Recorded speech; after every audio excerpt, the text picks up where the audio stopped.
ফাহাদ চরিত্রটা আপনাদের দুজনের কাছে কেমন লাগে? এক বাক্যে দুই বাক্যে যেভাবে বলেন। আপনার জামাই অনেক মজা পাচ্ছি যে এই মালটাই করে কি কখন কি করতেছে কিন্তু ঠিক বোঝা যাচ্ছে না। কেমন লাগে আমি যে তোমার ভাবি সামনের কোনো একটা গল্প করে ফেলবো, সেখানে সে আমার ওয়াইফ থাকবে, মানে জামাইয়ের এক্স কে বিয়ে করে বসে আছো। আপনার ভাবির একটা গুণ থেকে সবাই মুগ্ধ। সে হচ্ছে অনেক স্ট্রেট ফরওয়ার্ড, মানে স্ট্রেট কাট কথাবার্তা বলে, কিন্তু তার মাথার মধ্যে কি চলে এটা কেউ বুঝতে পারে না। আপনি বুঝতে পারেন? আমিও বুঝি না আসলে, মাঝে মাঝে মাঝে মাঝে না, প্রায়ই বুঝি না, মাঝে মাঝে একটু বুঝি। কি ভাবি কি কেন হাসতেছো? কি এই যে বুঝি না, বুঝছেন? কেমন লাগে আমি যে তোমার ভাবি সমস্যা নাই, সামনে আমরা এই যে ভাবি না, ওই নাম দিব না আমরা, ঠিক আছে, সামনের কোনো একটা গল্প করে ফেলবো, সেখানে সে আমার ওয়াইফ থাকবে। মানে বলতেছিল যে কেমন লাগতেছে আমাকে ভাবি ডাকো, সো আমি বলে দিলাম যে শুধু ভাবি ডাকবো না, এরপর ডাকবো সায়রা এদিকে আসো। এক্সের মনের মধ্যে কত আশা নিয়ে বসে আছে। আপনি কি দেবরকে শাসন টাসন করবেন? না, দেবরকে শাসন করা তো আমার দায়িত্ব না, স্ক্রিনে যতটুকু করি আমাকে এমনিতে প্রিন্স তো। করা তার দায়িত্ব, সে এসে তুমি আর কথা বলো না, তুমি এর সাথে আমার হাজবেন্ডের সাথে তোমার ওয়াইফের ছবি তুলে দাও। এটা তো আমার দোষ না, এটা তো তোমার হাজবেন্ডের দোষ। ও গিয়ে বারবার মেরিনের সাথে ছবি তুলে, বদলের মতো ছবি তুলে দিছো। কারণ আমি কি করবো, আমার বউ আমাকে রিকোয়েস্ট করছে, আমি আমার বউয়ের ছবি কেন ওর এক্স এর সাথে ছবি তুলে আমার বউ মানে আমাকে why? রিকোয়েস্ট করছে একটা ছবি তুলে দাও। এটা আমি বলছি আসলে ঠিক না, আমার বইয়ের আশেপাশে যেন না যায়, যেন সামলে রাখে, প্রয়োজনে দড়ি দিয়ে রাখো। একটা ফ্যামিলি না। আচ্ছা আপু, আপনার একটা সিন নিয়ে খুব মজা হচ্ছে। আপনার শাশুড়ির হাতের রান্না আপনি খাইতে পারতেছিলেন না, পরে বলছেন যে আম্মা টেনশন নেই, আমিও রান্না পারি না। রান্না আসলে আমি পারি, আসল কথা হচ্ছে যে এই বাসার রান্নাঘরটা অনেক ছোট আর আমার অনেক গরম লাগে, তাই আমি বলে দিচ্ছি যে যাতে তার খারাপ না লাগে যে না আমি রান্না পারি না, বিকজ সবার মন রাখতে হয়, শাশুড়িকে তো হাত করে রাখতে হবে না। এই যে দুনিয়াটা সোজা হলো, তার জামাইটা এত সোজা না, ও আর খুবই তুমি কঠিন। কেমন যে আবার জামাইয়ের এক্স কে বিয়ে করে বসে আছো।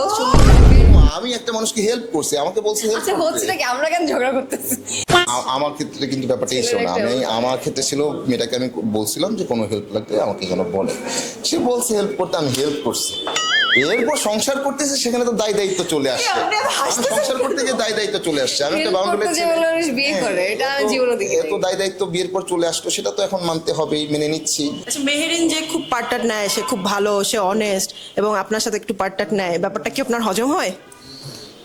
অন স্ক্রিনে তো ক্যারেক্টারের হজম হয় না অবশ্যই, বাট এমনিতে কেয়া পায়েল অনেক সুইট, ওকে আমার অবশ্যই হজম হয়। অফ স্ক্রিন আপনার আসলে কতটা ভালো বন্ধু? যে আমার মনে হয় যে এটা আমাদের এই গল্পতে সেটা প্রত্যেকটা মানুষই সবার সাথে একটু ফ্যামিলির মতো করেই থাকি না আমরা, সারাদিন দেখা যায় একসাথেই এবং আছি। এটা একটা আসলেই পরিবার, আর পরিবার বলেই অন্যান্য পরিবারের কাছে এই পরিবারটাকে পরিবার মনে হচ্ছে। হ্যাঁ, আমাকেও মানে যেখানেই দেখছে হয় সায়রা বলে ডাকে বা ডাকে রাজকুমারী বৌমা, আমার খুব মজা লাগে। ফাহাদ চরিত্রটা আপনাদের দুজনের কাছে কেমন লাগে? এক বাক্যে দুই বাক্যে যেভাবে বলেন। আপনার জামাই আমার কাছে তো ফাহাদের চরিত্রটা এখন খুবই ফুলের মতো, বিরক্তিকর ফুলের লাগছে, মতো চরিত্র। কারণ হচ্ছে আমার হাজবেন্ড যদি আমি দেখি যে তার টেনশন অন্য জায়গায়, বা আমার যদি তাকে ট্রাস্ট করতে সমস্যা হয়, আমার জন্য এটা অবশ্যই একটা কষ্টের ব্যাপার। অ্যান্ড এখানে আমার মনে হয় যে এটা তো আমি আমার পয়েন্ট অফ ভিউ থেকে বললাম, বাট এইখানে আমাদের গল্পতে প্রত্যেকটা চরিত্ররই আলাদাভাবে কোনো একটা রিজন আছে, প্রত্যেকটা ক্যারেক্টারেরই মানে আলাদা এথিক্স আছে, তার ক্যারেক্টারটা ওরকম। আমার স্রেফ ভালো লাগতেছে তাকে দেখে এক ধরনের মজা পাচ্ছি আসলে। হ্যাঁ, আমার এক ধরনের মজা পাচ্ছি যে এই মালটাই করে কি কখন কি করতেছে কিন্তু ঠিক বোঝা যাচ্ছে না এটা। তোমার তো কিন্তু ভালো লাগবে, তোমার জন্য রেডিমেড পাত্রীতে চলে গেছে ট্রেন করে। কিন্তু আসলেই চরিত্রটা বিশেষ ভালো লাগার আমার কাছে এই কারণে যে এই চরিত্রটা কিন্তু খুবই ফ্যামিলি ওরিয়েন্টেড একটা পার্সন, যে শুরু থেকে সবার কথা ভাবে এবং তার যে উপার্জন সেটা দিয়ে সংসার চলে। তো তার মধ্যে একটা চেষ্টা ছিল যে এই ফ্যামিলিটাকে ভালো রাখতে হবে। মেহেরিনকে আপনি বিশ্বাস করতে শুরু করেছেন, নাচানাচি করছেন তার সাথে বিশ্বাস করে, তো বিশ্বাসের জায়গা তো আছেই, ভালোবাসাটা আসলে কতটুকু বাড়ছে? মেনের প্রতি আমার ভালোবাসা অনেক বলেই যখন দেখতাম যে আমার ভাই তার হাত ধরছে, দেখে একটু মন খারাপ হতো। এটা এমন না যে তাকে আমি অবিশ্বাস করি, আমার মন খারাপ হতো, আমার কষ্ট হতো যে কেন এরকম একটা জটিলতার মধ্যে মেয়ের। জড়ায় ধরা ছবি তুলে দিয়ে আসো তুমি।